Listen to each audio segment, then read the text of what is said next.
Weidner here. This is first chapter of reading my book from 1999, 2000, A Monument to the End of Time, Alchemy, Fulcanelli, and the Great Cross, written with the late, great Vincent Bridges. This is the second time I've done this. I read it the first time, but I've had, when I was making movies, I remember that when actors would do their first take, they would always go at too fast. And so I would always have to slow them down when I would be directing them. And that's what happened to me. I just got going too fast. So we're going to redo it. This is the new chapter 1 from my book with Vincent Bridges. I'll say a few things about the book. The cover and all of the artwork was done by Vincent's wife, Darlene, who did a wonderful job. As you can see, the book has lots of artwork and photographs. We're trying to make it a lot like Secret Teachings of All Ages by Manly Hall. And I think we actually succeeded, in a low budget way. So it was our own printing. We did get a second book on the same material, Mysteries of the Great Cross of Henday, Alchemy at the End of Time, was printed by Inner Traditions 4 years later. That's a completely different book. So this book has only got 1,000 copies printed, and it's become a rare classic, and it was actually going for sometimes for up to $800 on Amazon. I think it's $150 right now, although maybe with that first reading that I did where I went too fast, they all sold out. So anyway, that's why I'm doing this. I want this to be my gift back to the community of a book that I spent a lot of time, 20 years writing, and I don't think enough people got to hear the content. So that's the background. So here we go. This is going to be part 1, chapter 1. And this is the opening page. And on the opening page, we have the sign that was at the front of Notre Dame Cathedral. And it was taken down in 1748. And this engraving said, "You who are thirsty, come hither. If by chance the fountain fails, the goddess has by degrees prepared the everlasting waters." So all the way from the beginning, we see that this is not a what Fulcanelli tells us in Mystery of the Cathedrals. This is not about Christianity per se. It's another religion, a more pagan religion. We'll get into what that means. Part 1. Welcome to the world's greatest mystery.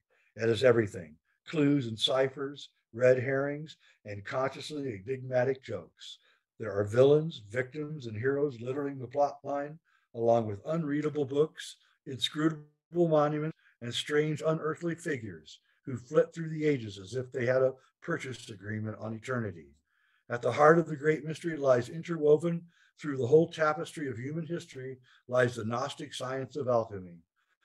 It little resembles our modern view of a diluted proto-science practiced by mercury-crazed visionaries. Intellects as great as and widely differing as Isaac Newton, Leonardo da Vinci, and Carl Jung have found important truths in alchemy's surreal perspective. Newton, in fact, wrote more on alchemy, although much of it has yet to be published, than he did on any other subject. Jung spent the last decades of his life unraveling the Western yoga, glimpsed amid the jumble of alchemical metaphors. There's something about this strange subject that invites the understanding of the curious, the intelligent, and the creative. Yet the image remains in our modern iconography, the evil puffer, foolishly working away in his furnaces in vain attempts at turning lead into gold. This view appeals to our sense of scientific smugness and allows us to dismiss the tradition itself as a discredited and archaic hypothesis. But what if the tradition contains a core of truth?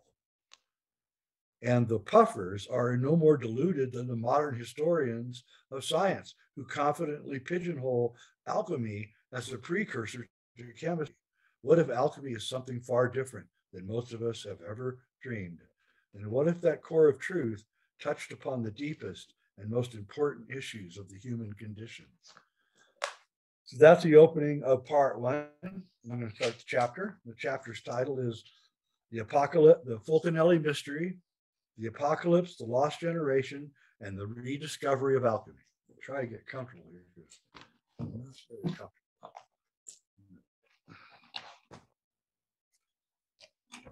That's what I need. For our modern 90s, remember this was written in 1999, late 90s. From our late 90s cosmic end of cycle perspective, do that again. From our late 90s cosmic end of cycle perspective, World War I, the Great War, to those who lived through it, feels as ancient as all those other senseless wars in history.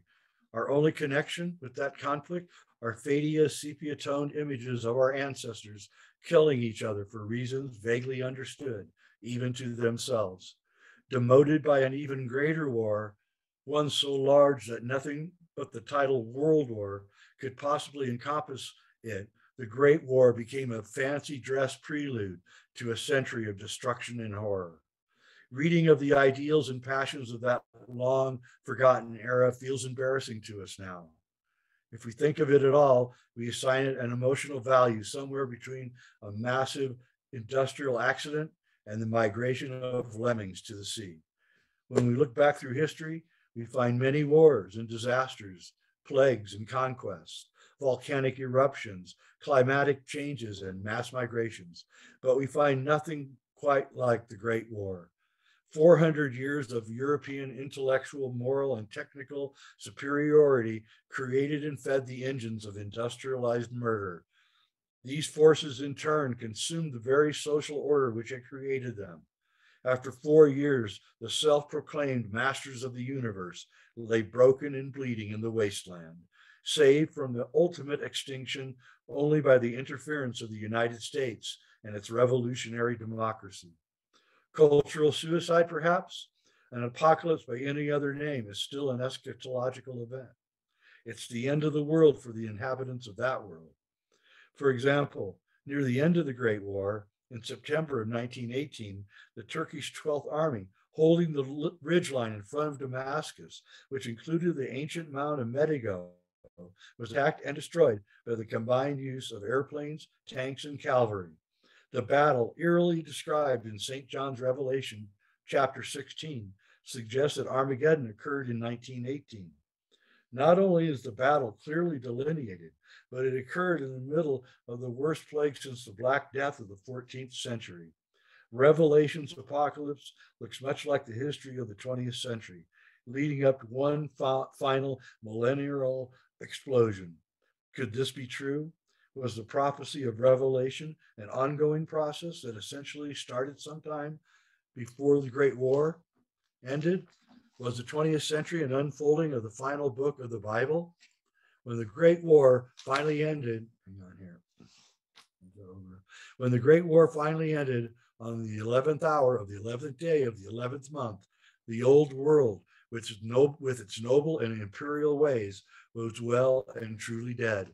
The victorious allies propped up the corpse of Europe and, using all the tricks of the undertaker's trade, gave it the brief appearance of animation.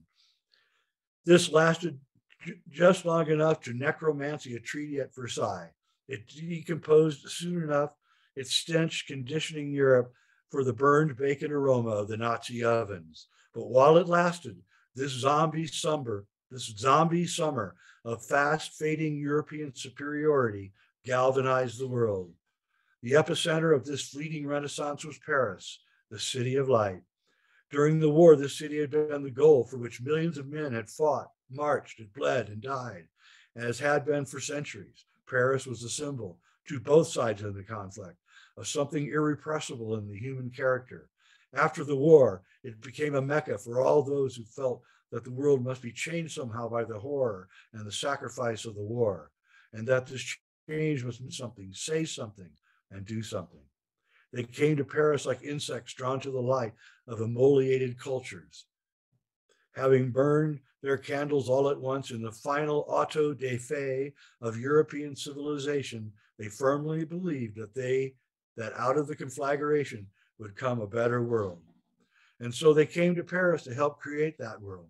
Mystics, visionaries, painters, poets, artists of all kinds, scientists, political thinkers, revolutionaries, all looking for that new world of hope, peace, and freedom, which they felt must grow out of the war to end all wars. The conflict had made them all equal now. They mingled on the boulevards, drank and talked at the cafes and bars and bookstalls, plotted and painted late into the night in small cold water flats in the Montmartre, or danced and drank in the nightclubs and demi-monde dives of the Latin Quarter. As if driven by a deep-rooted survival guilt, everyone wanted to live fast, fully, and gloriously. Paris in the post-apocalyptic 20s was the light of the world, the flashpoint of history, and the beginning of the end of time itself. Out of this all too brief efflorescence emerged artistic, literary, social, political, and scientific concepts that shaped much of the rest of the century. From the surrealists, such as Hans Arp and Marcel Duchamp, to the mathematics of Paul Dirac, to the literary pyrotechnics of James Joyce, the idea of transformation bubbled just below the surface. It was at the zenith of this transformative undercurrent that in 1926, an anonymous volume issued in a luxury edition of 300 copies by a small Paris publishing firm known mostly for its artistic reprints, rocked the Parisian occult underworld. Its title was The Mystery of the Cathedrals. The author, Fulcanelli, claimed that the great secret of alchemy, the queen of Western occult science, was plainly displayed on the walls of Paris's own cathedral, Notre Dame de Paris. In 1926, alchemy, by our postmodern lights, a quaint and discredited, let me turn the page, Renaissance pseudoscience, was in the process of being reclaimed and reconditioned by two of the most influential movements of the century. Surrealism and psychiatry stumbled onto alchemy at about the same time, and each attached their own notions about reality to the ancient concept. Carl Jung spent the 20s teasing out a theory of the archetypal unconscious from the symbolic tapestry of the alchemical images and studying how these symbols are expressed in the dream state. The poet-philosopher André Breton and the surrealists made an intuitive leap of faith and proclaimed that the alchemical process could be expressed artistically. Breton, in his 1924 Surrealist Manifesto, announced that surrealism was nothing but alchemical art. Fulcanelli's book would have an indirect effect on these intellectual movements. Indirect because the book managed a major literary miracle. It became influential while remaining apparently completely unknown outside of French occult and alchemical circles. This is perhaps the strangest of all mysteries surrounding Mystery of the Cathedrals. One illustration suffices to show the magnitude of the occlusion. Take any art history text on the Gothic cathedrals written in the last 30 years and look at what it says about the obscure images found on the walls and entranceways of Notre Dame. You'll find 4 times out of 5 that alchemy is mentioned as a possible meaning for these vaguely Christian images. You will also find, especially if the textbook is in English, that Fulcanelli and Mystery of the Cathedrals are not given as a source or mentioned in any way. A popular TV show on alchemy, hosted by Leonard Nimoy, uses the very same images from Notre Dame that Fulcanelli presents, describes them in direct Fulcanelli paraphrase, and never mentions their source. It's as if the concept entered common usage without ever being individually articulated. We may call this the dog that didn't bark in the night effect. Like the dog that doesn't make a sound while the house is being robbed, Fulcanelli's work is conspicuous by its absence. On the other hand, the book's widespread influence suggests an importance far beyond the antiquarian idea that the cathedrals were designed as alchemical texts. To understand the silence, we must first understand Fulcanelli. Second.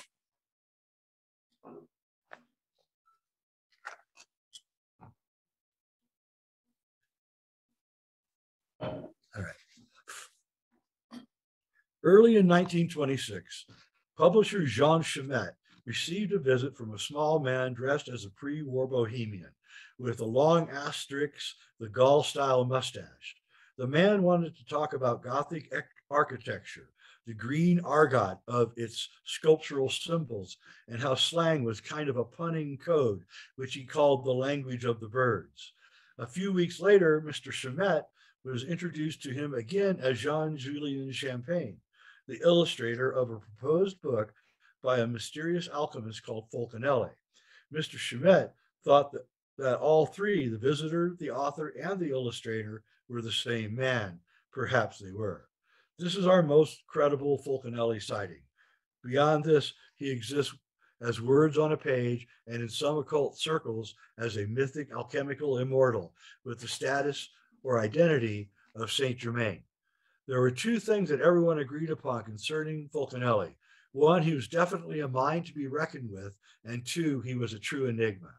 What seems to have happened is that Fulcanelli's student, a young occult upstart named Eugene Cancelliere, offered the publisher the manuscript of The Mystery of the Cathedrals. Chimet bought it, and Cancelliere wrote a preface for the book in which he stated that the author, his master, Fulcanelli, had departed this realm. He then goes on to thank Julien Champagne, the man who Chimet thought was Fulcanelli, for the illustrations. Champagne, a minor symbolist artist and inventor far into absinthe-fueled decline, had gathered around him a small entourage, including Cancelliere. The talk centered around alchemy, and when they met in the small cafes of the Montmartre, Champagne lit. Okay, again. The talk centered around alchemy when they met in the small cafes of the Montmartre. Champagne lived nearby in the Rue des Roquechort, and his sixth-floor room in the crumbling Parisian tenement was often the scene of late-night symposiums on all sorts of occult subjects. To his young friends, he must have seemed like a ghost from another age, with his unfashionably long hair, his riddles, and most of all, his claim to know the secret of alchemy. At the time, no one else but Chimet seemed to believe that Julien Champagne was Cancelliere's master, Fulcanelli. His taste for great quantities of Pernod and absinthe indicated a man too dissipated to be as knowledgeable and erudite as the author of Cathedrals. However, he certainly did know a real alchemist, whoever Fulcanelli was, and his illustrations show that he indeed had a profound understanding of the alchemical art. So we are left with the unsolvable mystery of the missing master alchemist, a man who does not seem to exist, yet is recreated constantly in the imagination of every seeker. A perfect foil for the projection. You might even think it was all a joke, some kind of elaborate hoax, except for the material itself. When one turns to Mystery of the Cathedrals, one finds a witty intelligence who seems quite sure of the nature and importance of his information. This Fulcanelli knows something and is trying to communicate his knowledge of this. There can be no doubt. Fulcanelli's main point, the key to unraveling the mystery, lies in an understanding of what he calls the phonetic law of the spoken Kabbalah, or the language of the birds. This punning, multilingual wordplay can be used to reveal unusual and, according to Fulcanelli, meaningful associations between ideas. What, quote, one unexpected marvels we barks and liberate. I'll do that again. Quote, what unexpected marvels we should find if we know how to dissect words, to strip them of their bark and liberate the spirit, the divine light, which is within, unquote, Fulcanelli writes. He claims that in our day, this is the natural language of the outsider, the outlaws, and the heretics at the fringe of society.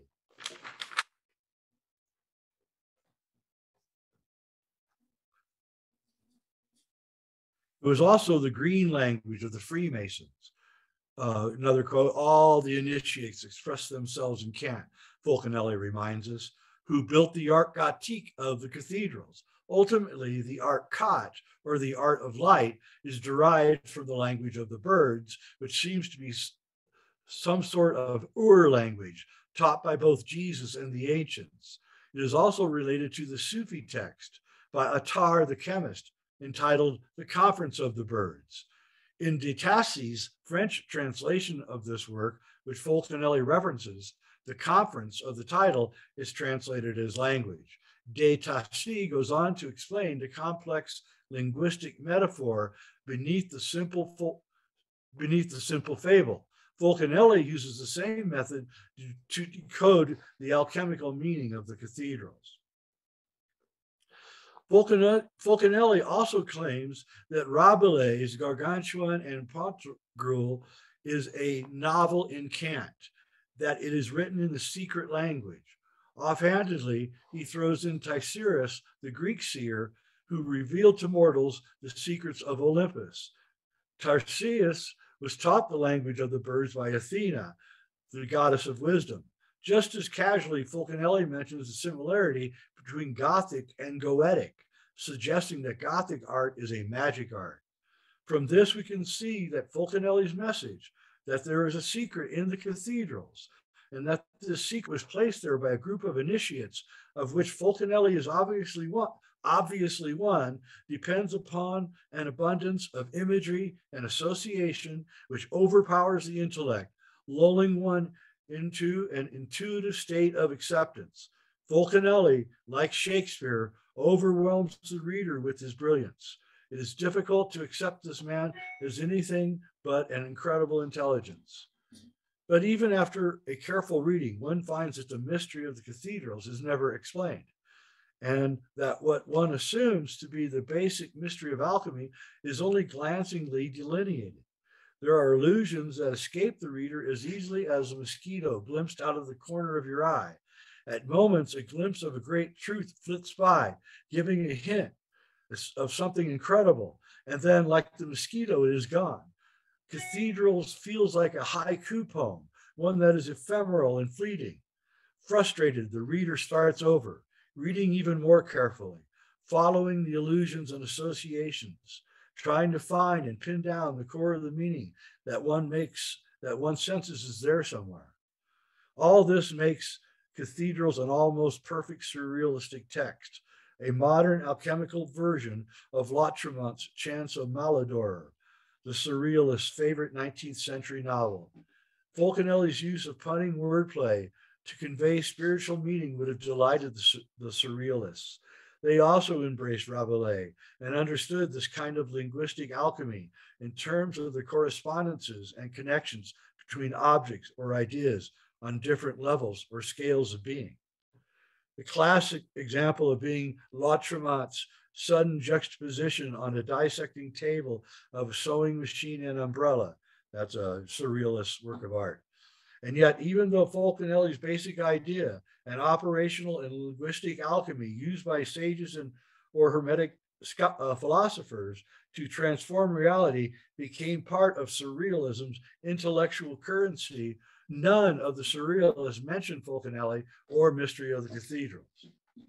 Only Max Ernst makes any allusions to Fulcanelli in his book Beyond Painting, published in 1936. However, by the late 1940s, the work of the movement's founder, André Breton, in both his book Arcana 17 and the catalog for the 1947 Surrealist expedition, appears to be heavily influenced by Fulcanelli.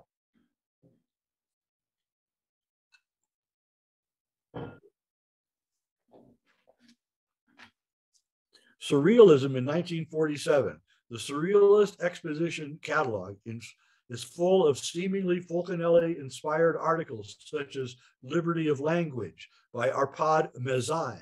In this article, he explains the occult dialectic through linguistics. Mezai goes on to announce that language is really an ensemble of symbols, and that this conception of language is not far off that which existed in magical civilizations, because the interchangeability of reality and language is the base and the principal key to all Hermetic activity. But to make the point even more pointed, Arpad Mezai and Marcel Jean contributed an article on the occult meaning of the Surrealist's favorite novel, The Chance of Malodor. Their analysis of this novel could be applied just as fruitfully to Mystery of the Cathedrals. Indeed, following Mézai and Jean's advice by working backwards is a good roadmap for navigating Fulcanelli. André Breton himself contributed a chart to the catalog for surrealism in 1947, showing personalities and their associations with the images of the tarot cards, a continuation of the ideas he had begun in Arcana 17. While the tarot is not an obvious connection with Fulcanelli and the Mystery of the Cathedrals, as we shall see, Breton's use of the tarot as an alchemical metaphor suggests that he had read Fulcanelli even closer than most. 10 years later, in 1957, Breton wrote The Art of Magic, in which he insists that magic is an innate capacity of all humanity, which can never be long suppressed or controlled.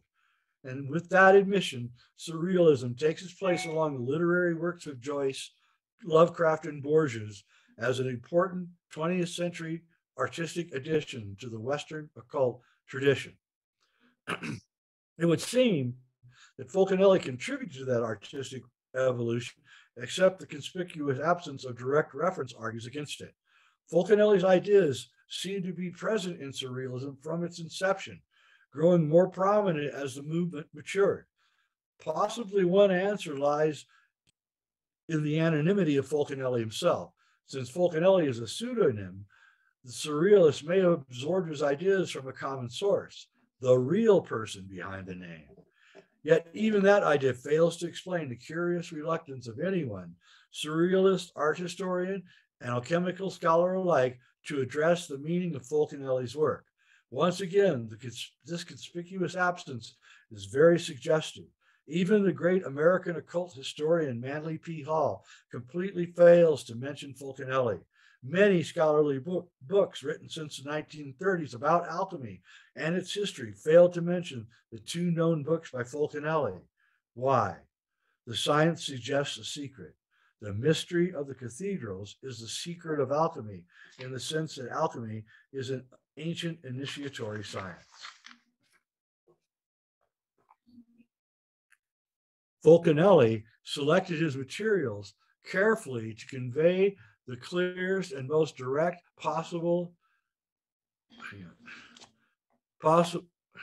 Fulcanelli selected his materials carefully to convey in the clearest and most direct manner possible that he did indeed know the secret. Much has been made by a few occultists who have looked into Fulcanelli and his work about the difficulty of his writing. Threading a path through Fulcanelli's minefield of classical illusions is daunting to all, but those who enjoy sampling ancient wisdom for its own sake. Without a key, the texts remain, reading after reading, incomprehensible. However, as in the Sufi story, the great treasure is hidden in plain sight. Fulcanelli slyly directs us with his comment on goetic or magic art. The magic, the secret, is in the art. Like a message in a bottle from the last initiate, the mystery of the core of alchemy surfaced in 1926 when J. Schmidt and Company released a limited edition of Mystery of the Cathedrals by an author who called himself simply Fulcanelli. Although apparently well known, at least by reputation, to his contemporaries, Fulcanelli's true identity remains uncertain to this day. What is certain is that Les Mysteries created a sensation among Parisian occult communities. From our modern perspective, surfeited on New Age wonders, it is hard to see why, from the book itself, the mystery is full of arcane scholarship and obscure erudition, making it hard to follow the book's symbolic train of thought. In some occult circles, this increased its appeal. However, the basic premise of the book, that Gothic cathedrals contained hermetic books in stone, was an old-fashioned idea going back to the 19th century romantics, such as Victor Hugo. In Hunchback of Notre Dame, Hugo spends a whole chapter 2 of book 5, on the idea that architecture is the greatest book of humanity, that the invention of printing and the proliferation of mundane books spelled the end of the sacred book of architecture.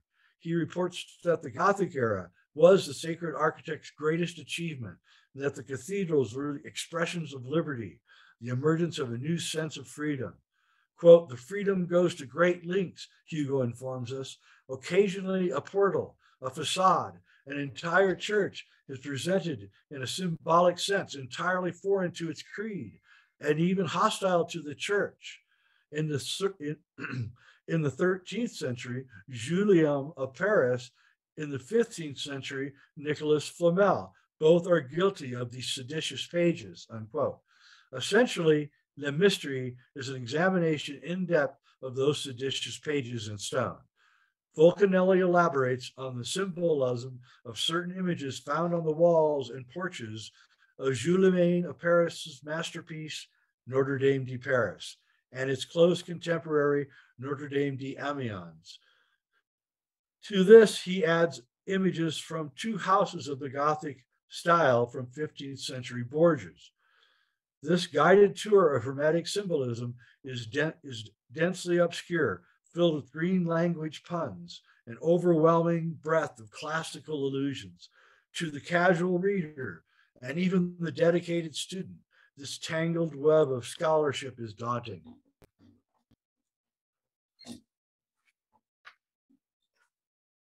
But as the occult savants of Paris in the late 1920s, but to the occult savants of Paris in the 1920s, it was almost intoxicating.